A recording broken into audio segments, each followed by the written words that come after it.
Amém, meus irmãos. Vamos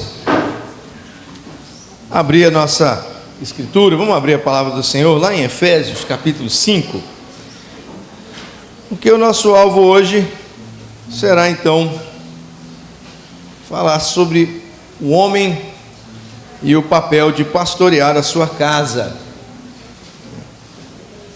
É dia de comemoração pelos homens, mas também é dia de lembrar,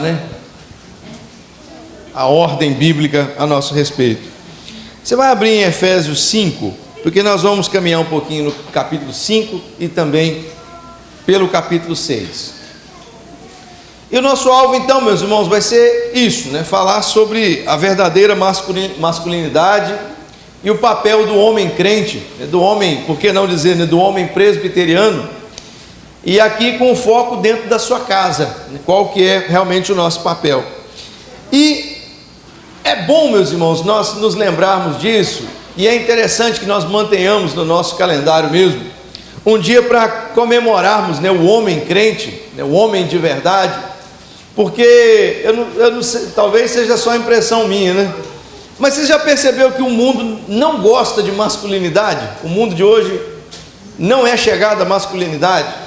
Essa ideia, quando você fala, por exemplo, de masculinidade, e vem aquelas palavras, a masculinidade tóxica, e o machismo, isso e aquilo.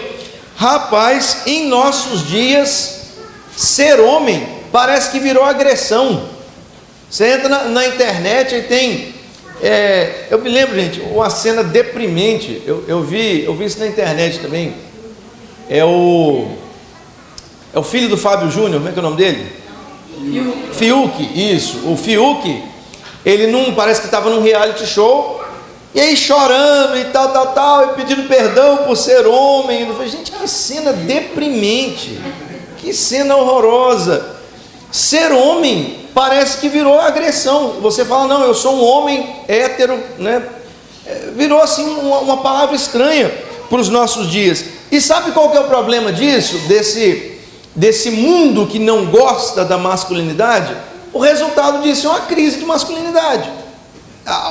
Tem acontecido, infelizmente, meus irmãos, quantas famílias têm sofrido por causa disso, seja por homens que abraçam entre aspas, uma macheza que não é bíblica, que realmente extrapola todos os limites, ou seja por homens que simplesmente ignoram a macheza e tornam-se cada vez mais efeminados. Ontem nós conversávamos aqui na nossa reunião de liderança, e uma das coisas assim que nós ficamos de incentivar realmente a igreja é os pais que têm filhos homens levarem seus filhos na reunião da UPH, por exemplo, porque eu já vi esse fenômeno antes.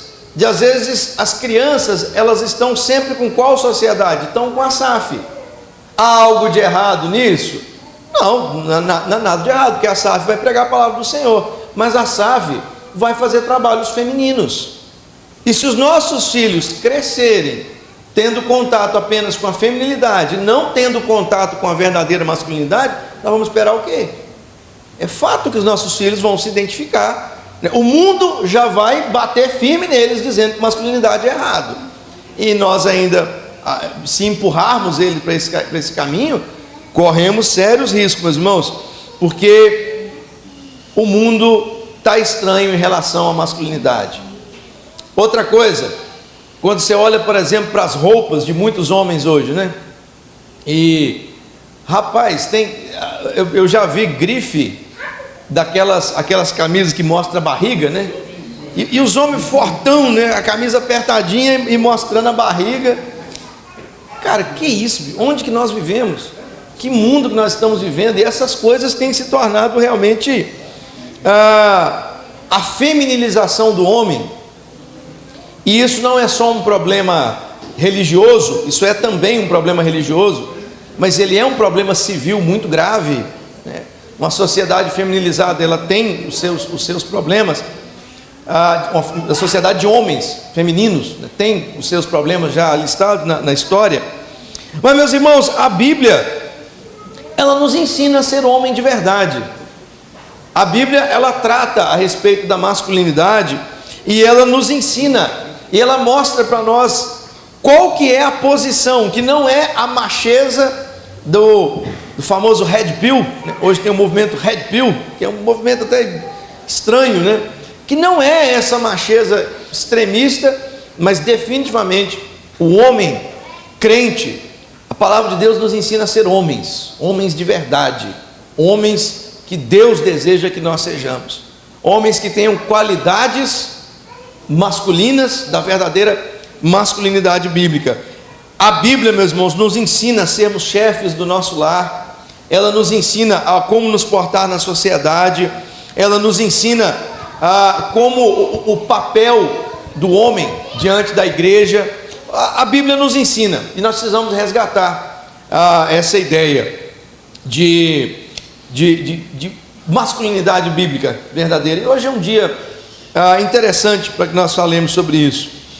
Irmãos, antes de entrar no texto, eu sempre que eu vou falar de Efésios, principalmente capítulo 5, capítulo 6, que estão muito ligados a essa ideia de família, Efésios, ele tem uma divisão muito interessante. Quando Paulo escreve essa carta, ele faz quase que o meio do livro, meio a meio, né? Metade do livro é teologia, metade do livro é a aplicação dessa teologia.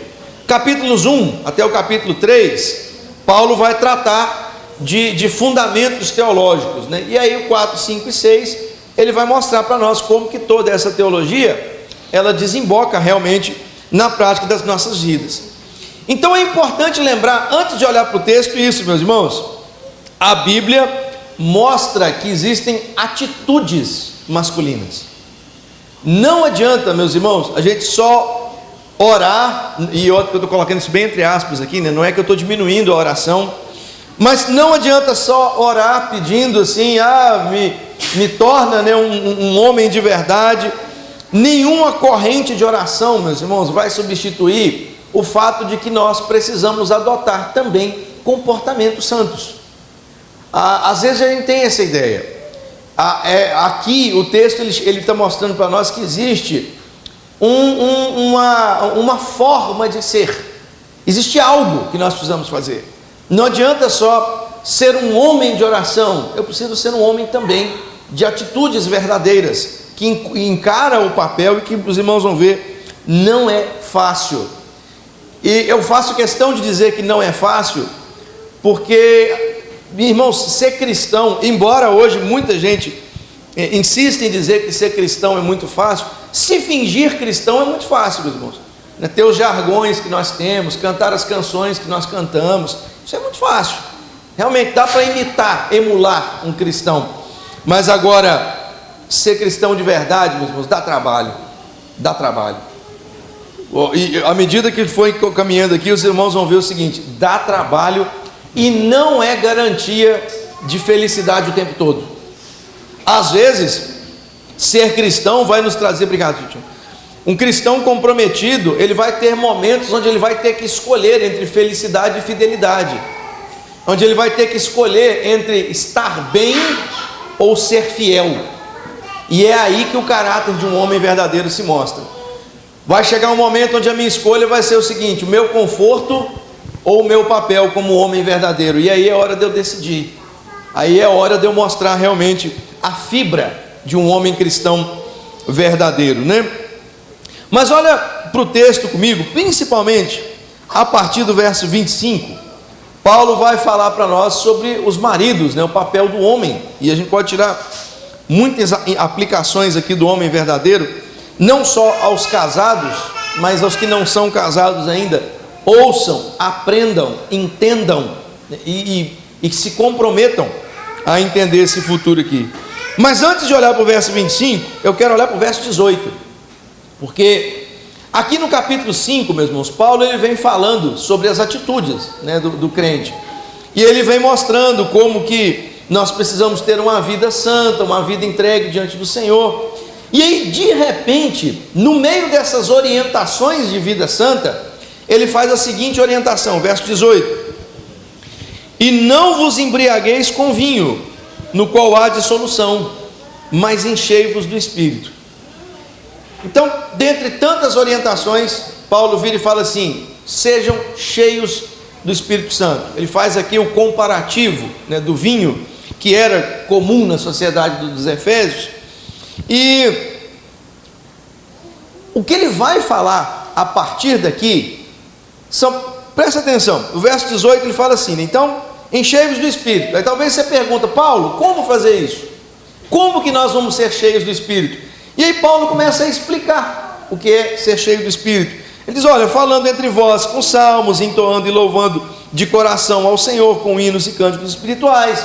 São atitudes de louvor juntos, né? Atitude de culto que ele está dizendo aqui. Depois ele fala: dando sempre graças por tudo a nosso Deus e Pai, em nome do nosso Senhor Jesus Cristo. Isso aqui tem a ver com a nossa vida devocional particular. E aí, de repente, no verso 21, ele fala assim: sujeitando-vos uns aos outros no temor de Cristo. E aí, você vê que ele está ensinando a ser cheio do Espírito Santo.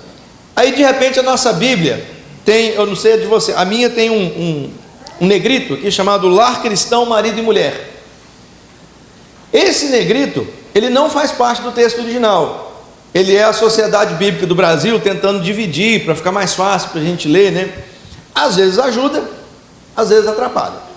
Aqui, por exemplo, atrapalha, porque parece que Paulo até aqui estava falando sobre ser cheio do Espírito Santo, e de repente agora ele vai mudar de assunto e vai falar sobre família. E não é isso. O que ele vai continuar a partir do verso 22 até o finalzinho do capítulo 6 é exatamente o desdobrar de sujeitando-vos uns aos outros. Aí ele vai mostrar como a mulher se sujeita ao marido, como o marido ama a esposa, como o filho se sujeita aos pais, como os servos se sujeitam aos senhores. Ou seja, está tudo isso ligado. Tudo o que vem no restante do verso 5, do capítulo 5 e do capítulo 6 está ligado a uma ordem, que é qual? Não vos embriagueis com vinho, mas enchei-vos do Espírito. Paulo está ensinando para nós, meus irmãos, que ser cheio do Espírito Santo não é uma atitude mística. Tem gente que acha que ser cheio do Espírito Santo, eu vou tirar 40 dias de jejum e oração e aí eu vou ser cheio do Espírito Santo. Jejum e oração são coisas boas, eu não estou criticando isso não. Mas ser cheio do Espírito Santo, segundo a palavra de Deus, é muito mais do que isso. Ser cheio do Espírito Santo, um homem cheio do Espírito Santo, é um homem que age conduzido pelo Espírito Santo, que as suas atitudes são guiadas pelo Espírito Santo, como ele as revelou na Escritura. Isso é um homem cheio do Espírito Santo, é um homem que vive a plenitude do Espírito Santo, anda com o Espírito Santo, é guiado pelo Espírito Santo. Ou seja, muito mais do que um grande momento, né, uma semanão de oração, muito mais do que isso. Ser cheio do Espírito Santo é viver conforme a ordem do Espírito Santo. E aí, meus irmãos, aqui você já vê uma das coisas que tem gerado crise de masculinidade em nós hoje, porque, vê bem, Paulo vai falar de mudanças de atitude. Tem atitude aqui que os homens precisam ter. Só que antes disso ele nos fala o seguinte: olha, mas a mudança de atitude por si só não vai trazer nada, porque a atitude de um verdadeiro homem, ela é conduzida pelo Espírito Santo. Então o que ele está dizendo para nós, meus irmãos? O homem de Deus é um homem que tem a sua devoção em dia, que estuda a palavra do Senhor, que conhece as ordens do Senhor, que sabe o que Deus falou sobre ser homem. Ou seja, meus irmãos, talvez aqui Paulo está dizendo para nós a raiz de muitos problemas nos lares e a raiz de toda essa crise de masculinidade, porque ela começa no coração. A raiz do problema, meus irmãos, é que muitos de nós não somos homens cheios do Espírito Santo. Nós não nos preocupamos em encher realmente o nosso coração e a nossa mente com a palavra do Senhor. A nossa devoção no lar não está em dia. Nós não oramos com a nossa família, nós não lemos a palavra com a nossa família, nós não cumprimos as nossas tarefas devocionais. E sem isso, as minhas atitudes, ainda que eu mude, elas são só isso, são só atitudes. não são frutos do Espírito, mas são atitudes mudadas, que podem trazer algum resultado, mas não trazem o resultado verdadeiro. Então, antes mesmo de Paulo falar assim, o marido se porta assim, o homem crente, ele vive assim, mas antes ele fala assim, mas peraí, para isso, você precisa ser cheio do Espírito Santo. Você não vai conseguir, querido, porque as atitudes que Paulo vai exigir dos homens aqui, são atitudes grandes demais. O que Paulo pede para o homem, o que Paulo ordena, né, pelo meio do Espírito ao homem, é que ele seja morto para si mesmo, é que ele entregue a sua vida. E meu irmão, nenhum de nós vai querer fazer isso. Você sabe qual que é o homem que entrega a si mesmo a uma tarefa, a tarefa de ser homem? É o homem cheio do Espírito, porque ele não vai mais ser conduzido pelo seu próprio coração, mas é o Espírito Santo que vai fortalecer esse homem, que vai trazer a ele a fibra necessária, que vai trazer a ele o movimento necessário e o poder necessário para que ele cumpra aquilo que está sendo pedido aqui. Sem isso, meu irmão, nada do que nós vamos estudar aqui vai valer a pena. Então, o primeiro chamado que eu faço ao homem presbiteriano, ao homem crente, olha, você precisa ser um homem espiritual primeiro. Você precisa ser um consumidor do Espírito, você precisa ser um homem que ora, porque é isso que vai te dar força. Essa é a plenitude do Espírito na nossa vida. Então, meus irmãos, Jesus fala que o divórcio, ele existe por causa da dureza do coração do homem. Se você for para Tiago, capítulo 4, de onde brotam as contendas? É do coração. Se você for para Gálatas, você vai ver ali os frutos da carne, que são frutos que frequentemente destroem vidas familiares, meus irmãos. Então, antes dessas atitudes, o chamado nosso é sermos homens crentes, piedosos, que leem a palavra, que transformam a sua casa num lar espiritual. E a pergunta que fica para nós, aqui já de início, é: nós temos feito isso? Nós temos trazido, meus irmãos, e lutado para manter a devoção no nosso lar? Essa parte, ela para mim é especialmente difícil, você sabia? Eu tenho muita facilidade, e o meu perigo é que eu tenho muita facilidade de lidar com a Bíblia de forma técnica. Eu tenho conhecimento das línguas originais, eu tenho conhecimento de hermenêutica, então eu tenho muita facilidade de olhar para um texto e enxergar padrões, mas sentar com a minha família em casa e ler a palavra de Deus para tirar uma aplicação direta ao coração, vocês não sabem o quanto isso é difícil para mim. Eu tenho muita dificuldade com isso, e eu creio que eu não sou o único. Eu não sei porquê, meus irmãos, às vezes a gente senta para falar com a esposa, com os filhos, a gente fica meio sem jeito, né? É algo que a gente tem que lutar, porque se nós não transformarmos o nosso lar, a nossa vida em uma vida espiritual, nada mais aqui vai adiantar. Pode parar aqui, que todas as ordens de Paulo aqui não vão adiantar de nada, você não vai ter força para cumprir elas. Quer ver por quê? Pula lá para o verso 25 agora, veja bem, se essas atitudes aqui são cumpridas sem o Espírito. Vamos começar com o amor do marido, antes de passar para a responsabilidade do pai, né?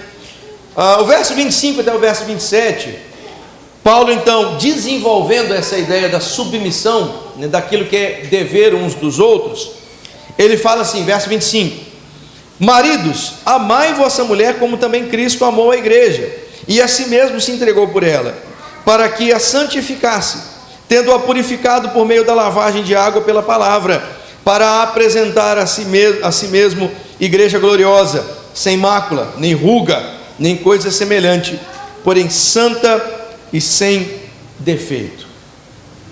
Um pouquinho para frente, Paulo vai apresentar o casamento como uma analogia entre a união de Cristo e a igreja.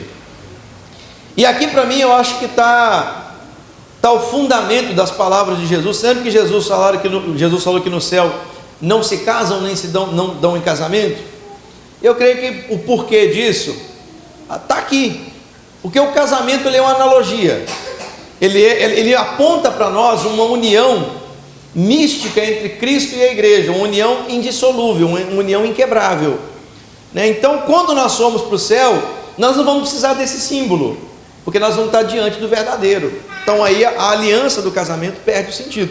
Creio eu que é por isso que Jesus fala que no céu não se casam nem se dão em casamento.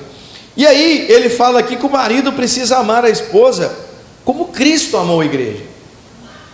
Então deixa eu fazer uma pergunta: se o homem não é um leitor da Escritura, se o homem não sabe como Cristo amou a igreja, ele vai amar a sua esposa como Cristo amou a igreja? Tem como? Um homem que não sabe como Cristo amou a igreja. Então, olha como é que as nossas atitudes aqui são guiadas pela palavra do Senhor. Somente um homem que conhece a obra de Cristo ama como Cristo amou a igreja. E aí ele fala: olha, como que nós podemos amar como Cristo amou? Primeiro, vamos pensar em como Cristo amou a igreja. Se você parar para pensar no passado, vamos pensar no amor de Cristo no passado, verso 25. Cristo se entregou pela igreja, né? Ele veio à terra e se entregou por ela, morrendo na cruz por ela, deu a sua vida por ela. Isso que o verso 25 está nos dizendo. O verso 26 nos fala que Cristo ama a igreja no presente, porque Ele a santifica, né? O papel de santificação pelo Espírito vem de Cristo. E aí o verso 27 fala do amor de Cristo no futuro, quando Ele vai receber a igreja, sem mácula, nem ruga. Como é que é o amor de Cristo? O amor de Cristo é um amor que foi demonstrado no passado, que se evidencia no presente e que vai ser assim até durante toda a vida e no futuro. Como é que nós aplicamos isso à relação marido e mulher, meus irmãos? Se é uma analogia, tem que ter uma aplicação, não é verdade? Esses versos têm que significar para nós. E eu costumo pensar, eu gosto de pensar nas seguintes aplicações, né? Como que o homem ama a igreja ama a sua mulher como Cristo amou a igreja. Por exemplo, nós podemos pensar: o homem não pode morrer na cruz pela mulher, não é verdade? Até pode, mas não teria o efeito que Cristo teve. Mas o homem aqui, a ideia é que o homem precisa morrer para si mesmo, meu irmão. O homem, ele deve renunciar à sua vida, renunciar aos seus planos, renunciar aquilo que ele tem por interesse próprio em torno da sua esposa, meus irmãos. Eu sempre cito o exemplo aqui, por exemplo, na nossa região ali, eu conheci muitas mulheres que estão no Brasil, enquanto os maridos foram para os Estados Unidos em busca de sonhos. E às vezes a pessoa está lá 3, 4 anos, né? E aí qual que é a ideia? Não, eu vou deixar aqui e eu vou lá atrás em busca de um sonho. Meu irmão, o que nós precisamos compreender é que a partir do momento que nós assumimos uma aliança de casamento, irmão, você não existe para você mais. Não existe mais os seus sonhos, eles acabaram. Você precisa mortificar essa sua vida, mortificar os seus interesses em prol daquele a quem Cristo agora colocou você, para ser análogo ao amor dele pela da igreja. Como que o homem ama como Cristo amou? Morrendo para si mesmo, dizendo: a partir de hoje eu não vivo para mim, Cristo vive em mim, e a minha vida agora ela tem um outro propósito. Se antes o meu propósito era ser famoso, era ser rico, agora o meu propósito é ser pai, é ser marido, é ser homem de verdade, é ser o provedor desse lar, é ser aquele que vai arregaçar as mangas e vai fazer o que for preciso para que esse lar seja um lar seguro. Se preciso for, eu vou morrer, eu vou entregar tudo que eu tenho para que esse lar seja conduzido, como Cristo amou a igreja, entregando para si. Como que o homem pode amar como Cristo amou? Sendo instrumento de santificação para a vida da esposa. Irmãos, Deus entregou para nós. Às vezes nós gostamos de falar do sacerdote do lar, né? Qual que era o papel do sacerdote no Antigo Testamento, meus irmãos? O que ele fazia? Ele levava as orações do povo, ele levava o povo a Deus. O papel dele era como se fosse o intermediário, né? Aquele que leva o povo a Deus.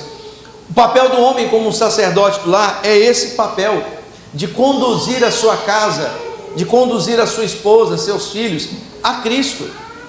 santificando, como Cristo santifica a igreja, o marido santifica a sua esposa, com a Bíblia na mão, corrigindo pensamentos, corrigindo sentimentos, corrigindo direções. Esse é o nosso papel, meus irmãos. Quando o pecado entrou no mundo, vocês se lembram que quem primeiro comeu do fruto foi Eva, não é verdade? Mas a Bíblia não chama o pecado de pecado de Eva, chama o pecado de quem? O pecado de Adão. Por quê? Porque ele não cumpriu com a sua responsabilidade de ser o sacerdote daquela casa, morrendo para nós mesmos, santificando a nossa esposa, os nossos filhos, a nossa casa, e se alegrando com isso. Você lembra que Cristo morre pela igreja, santifica a igreja e recebe essa igreja no futuro sem mancha, sem mácula, mas igreja que no presente tem mancha, tem mácula. Não, Cristo não morreu por uma igreja limpinha, Ele morreu por uma igreja cheia de problemas, por pecadores.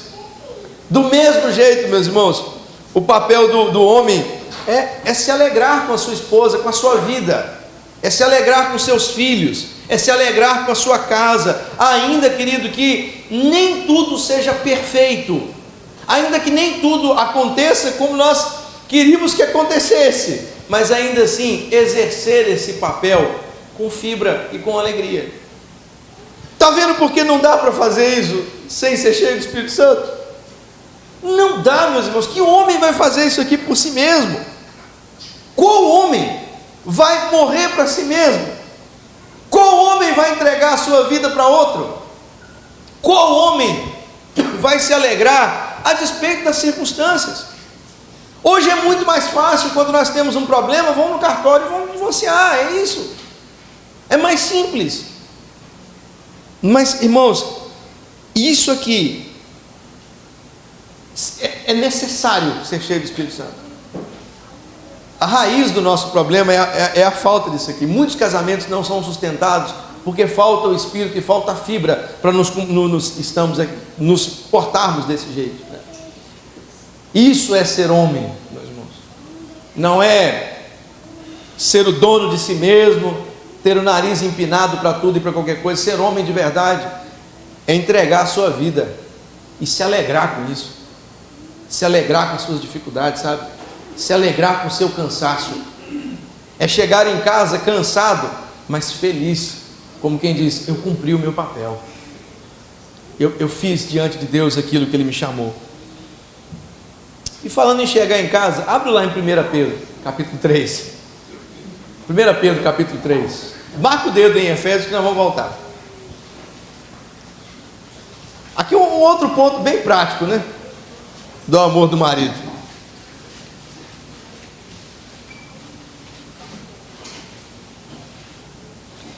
1 Pedro 3, verso 7. 1 Pedro 3 também está falando de família. Ele dedica um tempão para as mulheres, 6 versos, mostrando de como as mulheres devem se portar, né? Mas não é o nosso alvo hoje. Então o verso 7, ele fala dos maridos, né? Só um versinho, mas olha só o que ele diz. Vamos ler juntos? 1 Pedro 3, verso 7. Maridos, vós igualmente vivei a vida comum do lar, com discernimento, e tendo consideração para com a vossa mulher, como parte mais frágil, tratai-a com dignidade, porque sois juntamente herdeiros da mesma graça de vida, para que não se interrompam as vossas orações. Então, eu falei, né? Ser um homem de verdade é você chegar em casa, mesmo que cansado das suas lidas, né? Se alegrar com a sua casa. Agora deixa eu perguntar para vocês, o que vocês acham que significa aí, maridos, vivei a vida comum do lar? O que significa isso? Você chuta? Hã? É isso. Eu gosto de ler isso aqui, porque às vezes muitos homens acham que o trabalho do homem é só fora, né? O que significa viver a vida comum do lar, meus irmãos? É isso mesmo, são as tarefas diárias.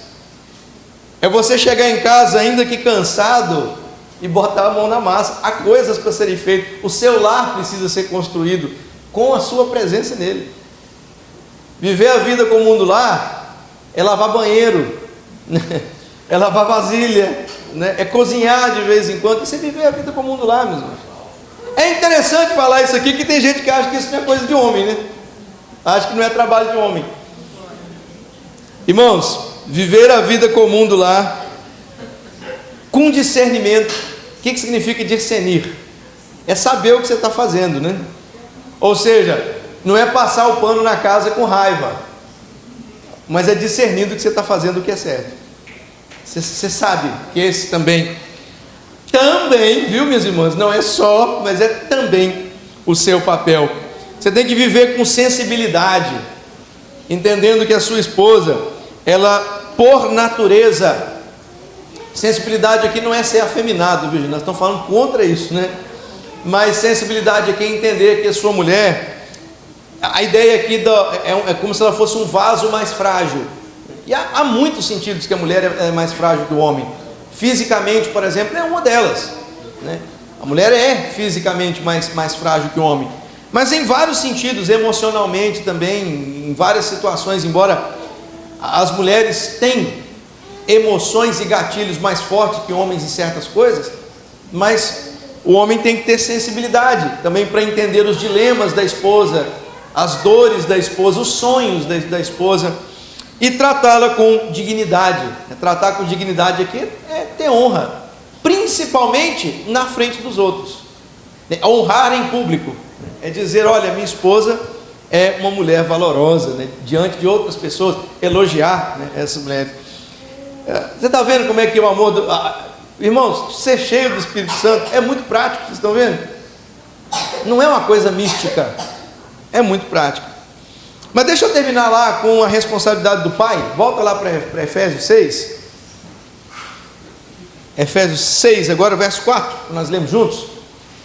Então, o homem tem a sua responsabilidade com a sua família, né, com a sua esposa, que a partir de hoje, a partir do momento que se casou, né, abandonar a própria vida e viver para outro. Ele tem a sua responsabilidade no lar.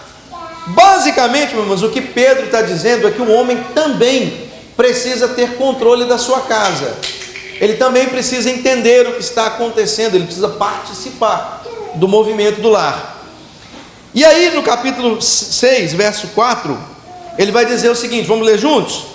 E vós, pais, não provoqueis vossos filhos à ira, mas criai-os na disciplina e na admoestação do Senhor. Aqui, meus irmãos, há um outro ponto interessante, e tem um tropeço do nosso português aqui, porque no português, quando nós vamos falar pais, por exemplo, eu e o Lucas somos pais, porque nós temos filhos, mas Jéssica e eu também somos pais, porque os nossos filhos são o Arthur, né, o Vitor e o Daniel e a Lara. Mas é a mesma palavra, você está vendo? Pais no plural serve tanto para mulher quanto para homens. Só que no idioma grego, que é o idioma que essa carta foi escrita, e o grego tem palavra para mães, mulheres, e para pais, homens, né? E a palavra que está aqui é a palavra pateres. E aí, não precisa nem traduzir, né? O que significa pateres? São pais homens. Então, Efésios 6, verso 4, está falando para o homem. É lógico que há responsabilidade da mulher aqui, há também, mas a principal responsabilidade da criação de filhos, Paulo, a Bíblia, está atribuindo ao homem. Quão diferente é isso, né, meus irmãos? Geralmente a gente relega a criação dos filhos à esposa, né? Muitos homens acham que o papel é só trabalhar, trazer o dinheiro para dentro de casa e pronto, né? E aí Pedro fala assim, não, a administração da sua casa também é papel seu. E agora ele vira e fala assim, a criação dos seus filhos também é papel seu. Você precisa estar ativamente isso. Irmão, ele diz assim, olha, os pais precisam criar como? Primeiro, sem provocar a ira, né? O que é provocar a ira? Provocar a ira dos filhos tem tantas coisas aqui, mas geralmente você tem que entender assim, é exercer o seu papel sem exagero. Você tem que ser um homem firme com seus filhos, mas toma cuidado com o exagero. Por exemplo, talvez o exemplo mais fácil aqui, castigo físico.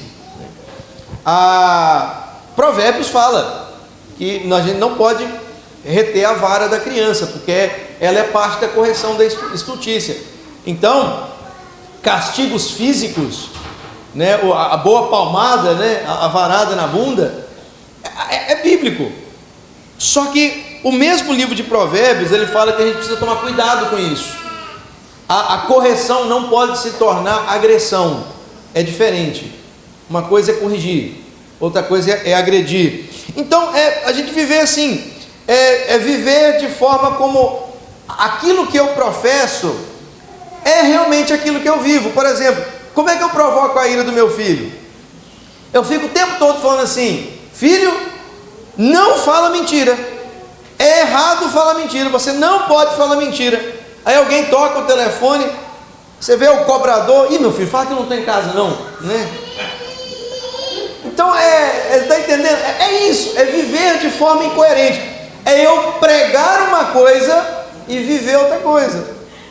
Isso leva os filhos à ira. E aí, meu, você pode pensar aí em vários exemplos, que eu vi que vocês pensaram em muitos ainda. Então, é viver de forma incoerente. O homem não deve viver de forma incoerente, ele não deve provocar o seu filho à ira, porque a ira traz desmotivação.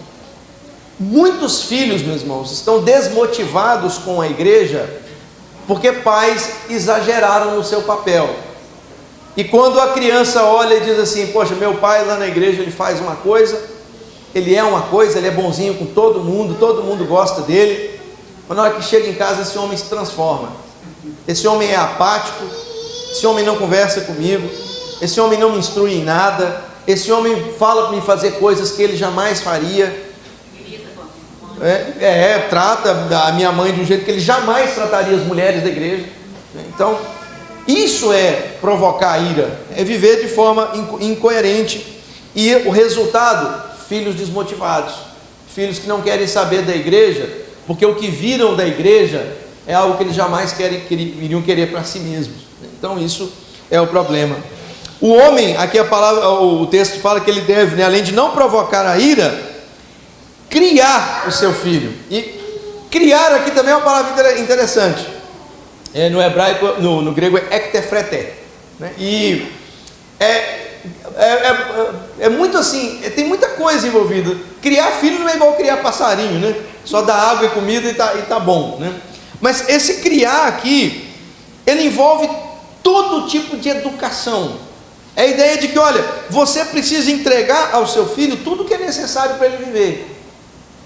Às vezes a gente vira para o filho e fala assim: ó, meu filho, você sabe quanto tem custado para te criar? Essa pergunta é injusta. Você sabe por quê? Porque é responsabilidade sua mesmo. Esse é seu dever mesmo, né? É isso que você tem que fazer. Criar os seus filhos é responsabilidade sua. Não é à toa, né, meus irmãos, que muita gente, a nossa sociedade é uma sociedade que não gosta de filhos. Quando eu falo que eu tive 4 filhos, é muito comum as pessoas dizerem: isso é doido. Nossa, pai, agora você parou, né? Como se fosse uma maldição trazer filhos para a terra. Irmãos, a Bíblia fala que filhos são bênção, não são maldição. Mas a igreja tem tratado, viu, filhos como se fossem maldição. Maldição. A crise de fertilidade brasileira é absurda. A nossa taxa de natalidade já não cobre mais a taxa de mortalidade, pra você ter ideia. Então, nós temos esse problema. E boa parte disso é porque criar filhos dá trabalho. E o homem moderno, principalmente, não quer saber de mais trabalho. Ah, não, eu já trabalho demais. Eu trabalho na empresa, eu tenho coisa demais, já não quero ter filhos. Talvez, meus irmãos, aqui tenha uma das grandes razões, né, da nossa crise de fertilidade. Criar filhos dá trabalho, mas é um trabalho abençoador, é um trabalho com muitas recompensas, e é um trabalho que o Senhor nos ajuda a edificar. Então é criar. Depois ele fala que tem que criar na disciplina do Senhor. Disciplina, palavra paideia, né, significa treinamento. O seu filho precisa ser treinado. Você tem que conduzir o seu filho para a vida, meus irmãos. Por exemplo, você precisa ensinar o seu filho o caminho da justiça. Você precisa ensinar seu filho que, por exemplo, o caminho das drogas não é um bom caminho, que o caminho da falcatrua não é um bom caminho, que o caminho do engano não é um bom caminho. Você precisa, hoje, meus irmãos, muita gente prende os filhos, segura os filhos, achando assim que, não, eu vou criar uma grande bolsa aqui em torno do meu filho, não vou deixar ele saber de nada e tal. E o que acontece com isso? Você não treina seu filho para o mundo, e um dia ele vai para o mundo, e ele vai ser engolido pelo mundo. Então, seu trabalho é treinar o seu filho, como um verdadeiro soldado de Cristo, treinar ele na disciplina do Senhor. Depois ele fala na admoestação do Senhor, e a admoestação, a palavra notesia, aqui tem a ver com um pensamento, é você colocar, inculcar nos seus filhos a palavra do Senhor, de jeito que todo o pensamento dele vai ser levado cativo ao Senhor. Tudo que ele pensar, tudo que ele for fazer, as ações dele estão aqui conduzidas pela palavra do Senhor. É colocar dia e noite diante dos seus filhos a palavra de Deus. O pai, o homem presbiteriano, o homem crente, ele não é incoerente na sua vida, ele não se furta do trabalho que Deus colocou na vida dele de criar o seu filho, ele treina esse filho para a vida, e ele conduz os pensamentos desse filho cativo a Cristo. Tem como fazer isso sem ser cheio do Espírito Santo, meu irmão? Qual de nós vai ter força para fazer isso sem muita oração, sem muita devoção, sem dependência do Espírito Santo? Meu irmão, nenhum de nós consegue fazer isso aqui. Ser homem não é fácil, e é por isso que muitos não querem ser. É por isso que muitos por isso que nós vivemos crise de masculinidade, meus irmãos, porque não é fácil ser homem. Homem bíblico, ser homem de verdade exige força, vigor. Ser homem bíblico exige uma decisão de dizer: a partir de hoje eu não vivo mais para mim. A minha vida agora, ela é carregada de um outro propósito, e o meu propósito agora é ser pastor de um lar, é ser o senhor de uma casa que vai ser bem conduzida, com muito amor. Ser homem bíblico, meus irmãos, é uma decisão, mas ser homem bíblico é uma bênção, sabia? Porque há muitas promessas envolvidas nisso. A promessa de uma família bem conduzida, a promessa de uma família com menos problemas, embora eles ainda existam, e acima de tudo, meus irmãos, como é bom, como deve ser bom chegar no fim da sua vida e você dar um passo para trás e olhar para a sua família, os seus filhos, e falar assim: olha, até aqui o Senhor me ajudou, minha família, eu e minha família servimos ao Senhor. Não deve ter sentimento mais gostoso do que fechar os olhos, e na hora que você fechar os olhos para entregar a sua alma a Jesus Cristo, fala assim: Senhor, eu cumpri o meu papel, pode me levar, me leva para perto do Senhor, que eu cumpri o meu papel. Não deve ter sentimento mais gostoso do que esse. Mas para isso, meus irmãos, nós temos que tomar uma decisão de mortificar a nós mesmos, sabe? Irmãos, a gente precisa ter uma vida de devoção na nossa casa.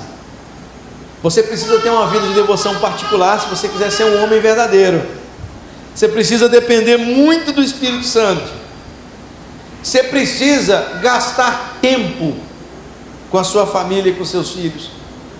Talvez você precise acordar mais cedo e dormir mais tarde, mas você precisa gastar tempo. Você precisa avaliar esse tempo. Como eu tenho gastado o meu tempo dentro da minha casa? Porque eu sou chamado a amar de forma sacrificial, a me envolver em tudo incansavelmente, e ainda ser um mestre dentro da minha casa. Mas acima de tudo, meu irmão, não desanime, viu? Não desanime da sua tarefa. Ela é difícil, muito difícil, mas se ela for exercida com fé, os que esperam no Senhor renovam suas forças, não é verdade? Eu tenho que falar isso várias vezes aqui, né? Então confie no Deus que te deu essa tarefa e saiba que você vai ver os frutos dessa tarefa, em nome de Jesus, né? Não é fácil, mas é abençoador. E que, meus irmãos, Deus nos fortaleça, né? Eu sempre falo assim, a mensagem é muito maior que o mensageiro. Não cai na besteira de achar que eu estou pregando isso aqui e eu sou tudo isso, não. A mensagem é muito maior que o mensageiro. Tudo que eu falei aqui, eu não estou apontando para os irmãos, eu estou apontando para nós. Para nós. Há muito que melhorar, meus irmãos. Que Deus abençoe os homens presbiterianos, né? Parabéns pelo seu dia. E que o Senhor nos conduza à verdadeira masculinidade, né? Em nome do Senhor Jesus.